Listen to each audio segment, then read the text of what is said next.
नमस्कार दोस्तों, मेरा नाम है इमरान मनी और मजा में आपका स्वागत है। दोस्तों आज के वीडियो में हम इक्विटी और फ्यूचर्स के बारे में देखने वाले हैं। इक्विटी और फ्यूचर्स से दोनों में क्या डिफरेंस होता है, आपको कौन से सेगमेंट में ट्रेडिंग करना चाहिए, कौन सा सेगमेंट आपके लिए ज़्यादा फायदेमंद रहेगा, ये सारी बातें इस वीडियो में हम डिटेल में डिस्कस करेंगे। तो ये वीडियो आप स्टार्टिंग से लेकर एंड तक पूरा देखिएगा। चलिए फिर से वीडियो शुरू करते हैं।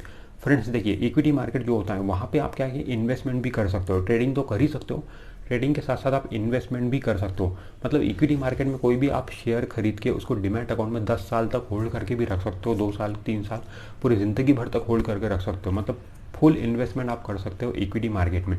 जबकि फ्यूचर्स में ऐसा नहीं होता है दोस्तों। फ्यूचर्स में क्या होता है कि जो भी आप शेयर खरीद रहे हो उसको एक्सपायरी आने के पहले बेचना पड़ता है। मतलब आप जब भी फ्यूचर खरीदते हो तो at a time 3 contract open रहते हैं, at a time 3 expiry open रहती है, करंट मंथ, नेक्स्ट मंथ और उसके नेक्स्ट मंथ की। जैसे अभी अक्टूबर चल रहा है तो अक्टूबर का कॉन्ट्रैक्ट ओपन रहेगा, नवंबर का ओपन रहेगा और दिसंबर का ओपन रहेगा। तो जो भी कॉन्ट्रैक्ट का आप फ्यूचर खरीदोगे उस कॉन्ट्रैक्ट की जो एक्सपायरी होती है हर महीने के आखिरी गुरुवार को एक्सपायरी होती है। तो आखिरी गुरुवार जो होता है हर महीने का, जो भी कॉन्ट्रैक्ट आपने जो भी महीने का खरीदा है तो वो आखिरी गुरुवार के पहले आपको पोजीशन स्क्वायर अप करना पड़ता है। तो कहने का मतलब ये है कि फ्यूचर में प्योरली ट्रेडिंग है, वहाँ पे कोई भी इन्वेस्टमेंट नहीं है। फ्यूचर में अगर आप शेयर ले रहे हो तो आपको ट्रेडिंग ही करना पड़ेगा, वहाँ पे इन्वेस्टमेंट का कोई भी ऑप्शन होता नहीं है।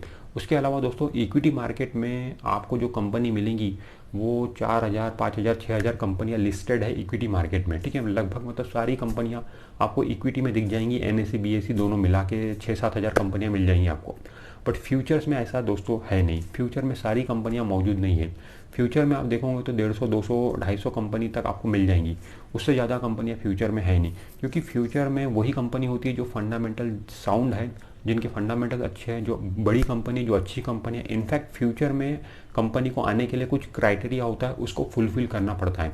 जब वो कंपनी वो क्राइटेरिया फुलफिल कर लेती है उसके बाद में वो कंपनी फ्यूचर ऑप्शंस में आ जाती है, वहाँ पे वो ट्रेड होती है, ठीक है। तब तक फ्यूचर ऑप्शन में नहीं आती जब तक वो क्राइटेरिया फुलफिल नहीं करती है। और अमूमन जो क्राइटेरिया होता है वो बड़ी बड़ी कंपनियाँ ही फुलफिल कर पाती है, छोटी कंपनियाँ फुलफिल नहीं कर पाती है। इसीलिए फ्यूचर में जो भी कंपनी आप समझ जाइए वो अच्छी कंपनी है, फंडामेंटल्स उनके अच्छे हैं, ठीक है। और छोटी मोटी कंपनी है जो बीएससी में इधर उधर है तो वो सब फ्यूचर में होती नहीं है, ठीक है। तो आपको इक्विटी मार्केट में 6,000 कंपनियां दिख जाएंगी, फ्यूचर में आपको 150-200 कंपनी के ऊपर दिखेंगे। अभी देखिए दोस्तों, फ्यूचर्स में क्या होता है कि मिनिमम एक लॉट लेना पड़ता है। फ्यूचर में जो काम होता है लॉट में काम होता है, और इक्विटी में जो काम होता है वो क्वांटिटी में काम होता है। मतलब अगर आप इक्विटी में ट्रेडिंग कर रहे हो तो आप सिंगल एक शेयर भी खरीद सकते हो, एक रिलायंस इंडस्ट्रीज़ का शेयर भी आप खरीद सकते हो इक्विटी मार्केट में, ठीक है। उसमें कोई दिक्कत नहीं होने वाली है। बट फ्यूचर में ऐसा नहीं होता है, फ्यूचर में आपको मिनिमम एक लॉट खरीदना पड़ता है और एक लॉट के अंदर अलग अलग शेयर होते हैं। अभी रिलायंस इंडस्ट्रीज़ के एक लॉट की अगर मैं बात करूँ तो रिलायंस इंडस्ट्रीज़ के एक लॉट के अंदर में 505 शेयर है। तो मिनिमम आपको 505 शेयर खरीदना पड़ेगा फ्यूचर में, उससे कम आप खरीद नहीं सकते हो, ठीक है। तो लॉट खरीदना पड़ता है फ्यूचर में और उसी हिसाब से आपका प्रॉफिट एंड लॉस भी होता है। अब 550 शेयर का लॉट है, 1 रुपये भी अगर रिलायंस का भाव बढ़ेगा तो सीधा आपका 505 रुपये का प्रॉफिट होना है, ठीक है। तो इस तरीके से लॉट में काम होता है फ्यूचर्स में। अब देखिए दोस्तों, जो लॉट की वैल्यू होती है, अब लॉट का जो साइज़ है वो तो ऐसा फिक्स नहीं है, वो डिपेंड करता है शेयर का जितना ज़्यादा प्राइस रहेगा लॉट का साइज़ उतना छोटा रहेगा। अब रिलायंस इंडस्ट्रीज़ का 2200 रुपये का भाव इस समय चल रहा है तो उसका लॉट साइज़ 505 शेयर का है, ठीक है। अगर कोई शेयर रहेगा, अगर कोई शेयर का भाव कम है तो उसका लॉट साइज़ बड़ा रहेगा, ठीक है। मान लो कोई 50-100 रुपये का शेयर है तो उसका लॉट साइज़ ज़्यादा रहेगा। तो एक लॉट के अंदर में 500 शेयर भी रहते हैं, एक लॉट के अंदर में 100 शेयर भी रहते हैं, एक लॉट के अंदर में 4,000 शेयर भी रहते हैं। तो शेयर प्राइस पे वो डिपेंड करता है। बट लॉट की जो वैल्यू है कहीं ना कहीं उसको लेके कुछ डेफिनेशन है।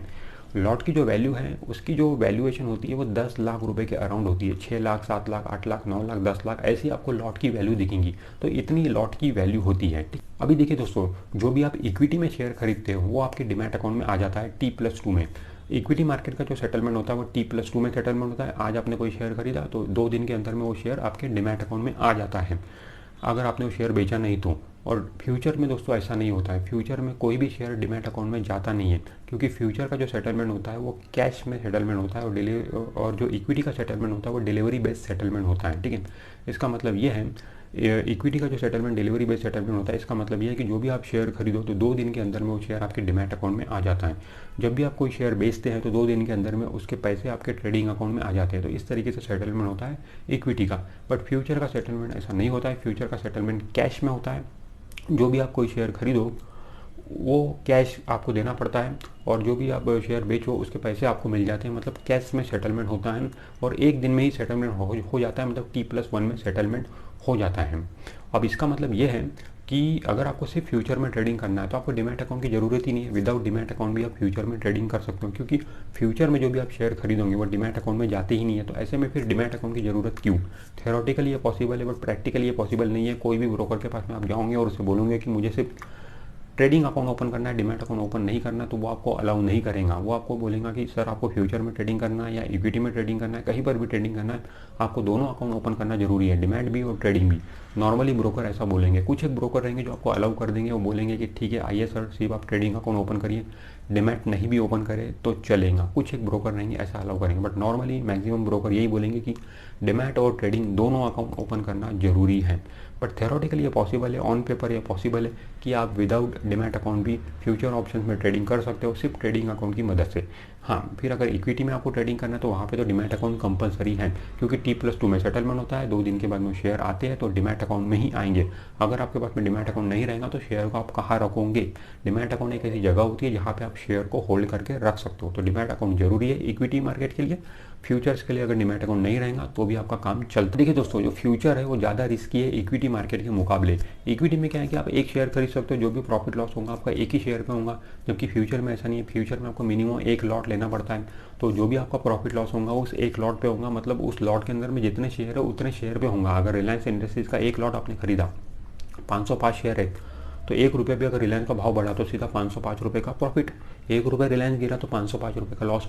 तो इस तरीके से बड़ा लॉस और बड़ा प्रॉफिट होता है फ्यूचर में। तो कहने का मतलब ये है कि फ्यूचर ज़्यादा रिस्की है इक्विटी के मुकाबले। इक्विटी में आप अपनी मनपसंद की क्वांटिटी ले सकते हो, जितने क्वांटिटी में आपको खेलना है, ठीक है, बट फ्यूचर में ऐसा नहीं है। फ्यूचर में मिनिमम एक लॉट लेना पड़ता है और बहुत बड़े बड़े लॉसेस लोगों को होते हैं फ्यूचर में। और दूसरी बात है कि फ्यूचर पूरी तरीके से ट्रेडिंग है। अगर आपने कोई खरीदा तो एक्सपायरी के पहले पहले उसको स्क्रैप भी करना है, प्रॉफिट हो या लॉस हो। बट इक्विटी मार्केट ऐसा नहीं है, इक्विटी में आप शेयर को होल्ड करके भी रख सकते हो, डिलीवरी उसकी ले सकते हो, ठीक है। तो ये सारे ऑप्शन होते हैं। कहने का मतलब है कि इक्विटी मार्केट में आप इन्वेस्टमेंट कर सकते हो, बट फ्यूचर में आपको सिर्फ ट्रेडिंग करना है, तो ट्रेडिंग में हमेशा रिस्क रहता है। देखिए दोस्तों, मन में एक सवाल आता है और सवाल आना चाहिए। सवाल ये है कि हम इक्विटी मार्केट में भी तो 505 शेयर ले सकते हैं, मतलब रिलायंस इंडस्ट्रीज का जो लॉट साइज है 505 शेयर का है फ्यूचर में, ठीक है।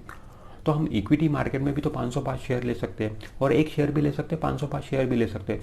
तो ऐसे में फिर फ्यूचर मार्केट क्यों बना हुआ है।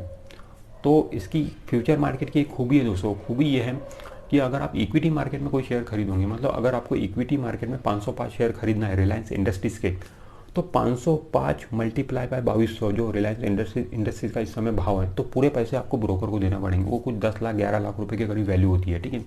तो पूरे 11 लाख रुपए आपको देना पड़ेगा अपने ब्रोकर को, तब जाके आपको 505 शेयर मिलेंगे इक्विटी मार्केट में। बट फ्यूचर में दोस्तों ऐसा नहीं होता है। फ्यूचर में आपको पूरे पैसे नहीं देना पड़ता है, फ्यूचर में आपको सिर्फ मार्जिन अमाउंट देना पड़ता है। अब मार्जिन अमाउंट कितनी होती है, वो 10% भी हो सकती है, 20% भी हो सकती है, 30% भी हो सकती है, ऐसा उसका परसेंटेज होता है। वो डिपेंड करता है कि शेयर कितना रिलायबल है, शेयर कितना वॉलेटाइल है। शेयर अगर बहुत ज़्यादा रिस्की है तो मार्जिन अमाउंट आपको ज़्यादा देना पड़ता है। शेयर अगर कम रिस्की है, बहुत ज़्यादा रिलायबल है, अब रिलायंस इंडस्ट्रीज रिलायबल शेयर है, तो इसमें मार्जिन अमाउंट कम होती है। हो सकता है 20% के अराउंड रिलायंस के फ्यूचर में मार्जिन होगी। तो रिलायंस इंडस्ट्रीज का जो भाव है इस समय 2200 मल्टीप्लाई बाय 505 अगर करें तो कुछ 11 लाख रुपए के करीब वैल्यू आती है। तो 11 लाख रुपए का आपको 20% के करीब अमाउंट देना पड़ेगा, तो 2 लाख 2.25 लाख रुपए आपको देना पड़ेगा। तो 2 लाख 2.25 लाख रुपए भी आप अपने ब्रोकर को दोगे तो भी आप रिलायंस इंडस्ट्रीज का एक फ्यूचर बाय कर सकते हो, एक लॉट बाय कर सकते हो, ठीक है। तो आपको सिर्फ मार्जिन अमाउंट देके आप फ्यूचर में ट्रेडिंग कर सकते हो। मतलब बोल सकते हैं कि हम कम में बम, मतलब कम पैसे में ज़्यादा ट्रेडिंग आप फ्यूचर में कर सकते हो, जो कि इक्विटी मार्केट में पॉसिबल नहीं है। वहाँ पे आपको लगभग पूरे पैसे देने पड़ते हैं, ठीक। अभी देखिए दोस्तों, फ्यूचर में आप शॉर्ट सेलिंग भी कर सकते हो। शॉर्ट सेलिंग का मतलब क्या होता है, पहले बेचना बाद में खरीदना। ये फ्यूचर में आप खरीद सकते हो। मतलब आज आपने कोई शेयर बेच दिया और आप बोल रहे हो कि 2 दिन के बाद में इसको नीचे जब ये जाएगा तो खरीद लूँगा, तो ये चीज़ सिर्फ फ्यूचर में पॉसिबल है। ये इक्विटी मार्केट में आप ऐसा नहीं कर सकते हो।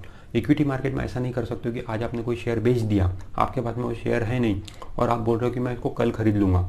ऐसा पॉसिबल नहीं है इक्विटी मार्केट में, बट ये फ्यूचर में पॉसिबल है। फ्यूचर में आप अगर आज कोई शेयर बेचो, रिलायंस इंडस्ट्रीज का एक लॉट आपने बेच दिया, सेल कर दिया, आपके पास में है नहीं फिर भी सेल कर दिया, तो कल जाके आप उसको खरीद सकते हो, परसों खरीद सकते हो, मतलब एक्सपायरी के पहले कभी भी खरीद सकते हो। तो शॉर्ट सेलिंग फ्यूचर में पॉसिबल है, जो कि इक्विटी मार्केट में पॉसिबल नहीं है। हाँ, इक्विटी मार्केट में एक चीज़ है कि इंट्राडे के अंदर में एक ही एक ही दिन के अंदर में आप कर सकते हो, मतलब पहले खरीद सकते हो फिर बेच सकते हो, पहले बेच सकते हो फिर खरीद सकते हो, मतलब सिर्फ इंट्राडे के अंदर में ये फैसिलिटी अवेलेबल। बट कैरी के केस में इन मतलब आज बेच दिया आपने, कल खरीदोगे, ऐसा इक्विटी मार्केट में पॉसिबल नहीं है, ऐसा सिर्फ फ्यूचर में पॉसिबल है। अभी देखिए दोस्तों, प्री ओपन सेशन और पोस्ट क्लोजिंग सेशन के बारे में बात करते हैं, जो कि सिर्फ इक्विटी मार्केट में एप्लीकेबल होता है, फ्यूचर मार्केट में एप्लीकेबल नहीं होता है। आपको जैसे पता है कि मार्केट सुबह 9 बजे से लेकर तो 9:07 तक प्री ओपन सेशन चलता है मार्केट में। 9:15 से नॉर्मल ट्रेडिंग मार्केट में शुरू होती है, तो 9 बजे से लेकर तो 9:07 तक प्री ओपन सेशन होता है मार्केट में, जो सिर्फ इक्विटी मार्केट के लिए एप्लीकेबल है। उस प्री ओपन सेशन में आप सिर्फ ऑर्डर लगा सकते हो, पेंडिंग ऑर्डर लगा सकते हो, और 9:08 पे या 7 पे वो ट्रेड होता है और वही बनता है उसका ओपन भाव, ठीक है।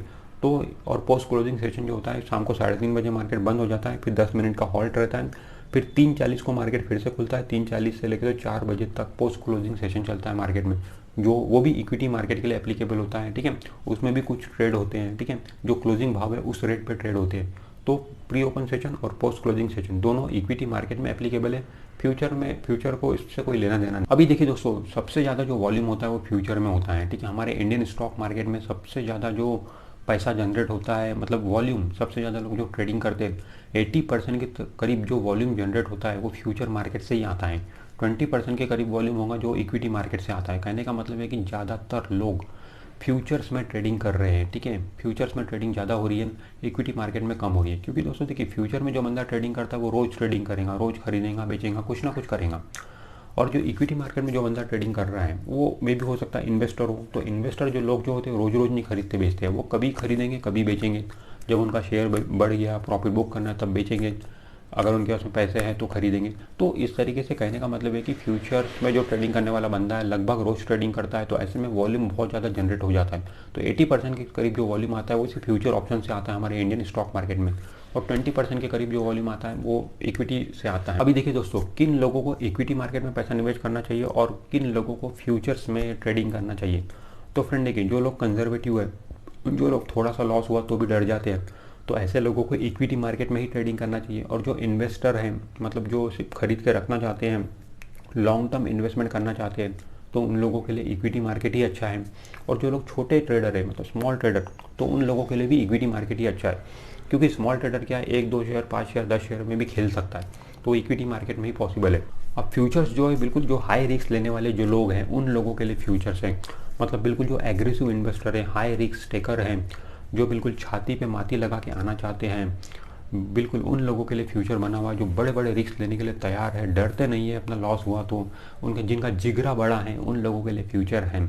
और जो कंजर्वेटिव इन्वेस्टर है, जो छोटे मोटे लॉस से डर जाते हैं, फिर उनके लिए तो इक्विटी मार्केट अच्छा है, और जिन लोगों को इन्वेस्टमेंट करना है उन लोगों के लिए भी इक्विटी मार्केट अच्छा है।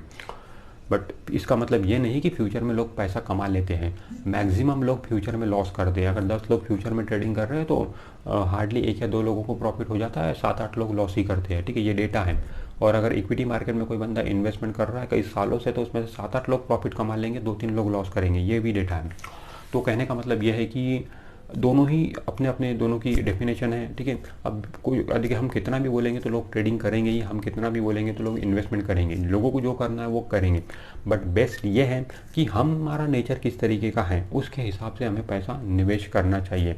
ऑब्वियसली अगर हम इक्विटी मार्केट में ट्रेडिंग करेंगे और सालों साल तक अगर अच्छे शेयर होल्ड करके रखेंगे अपने डीमैट अकाउंट में, तो डेफिनेटली हमारा पैसा बनेगा। अब जिन लोगों को खेलना है वो तो खेलेंगे, फ्यूचर उनके लिए बना हुआ है खेलने के लिए, कम पैसे में ज़्यादा खेल सकते हैं, ठीक है। तो फ्रेंड्स, आज के वीडियो में हमने समझने की कोशिश की कि फ्यूचर मार्केट क्या होता है और इक्विटी मार्केट क्या होता है, किस तरीके के इनके फीचर्स हैं और हमारे लिए कौन सा बेस्ट है। तो मुझे उम्मीद है कि बहुत हद तक आपका आइडिया क्लियर हुआ होगा। अगर ये वीडियो आपको अच्छा लगा है तो वीडियो को लाइक जरूर कर दीजिए, और आपने अभी तक हमारे चैनल को सब्सक्राइब नहीं किया है तो हमारे चैनल को सब्सक्राइब करके बेल आइकॉन जरूर प्रेस कर दीजिए। मैं मिलता हूँ आपसे नेक्स्ट वीडियो में, तब तक के लिए बाय बाय।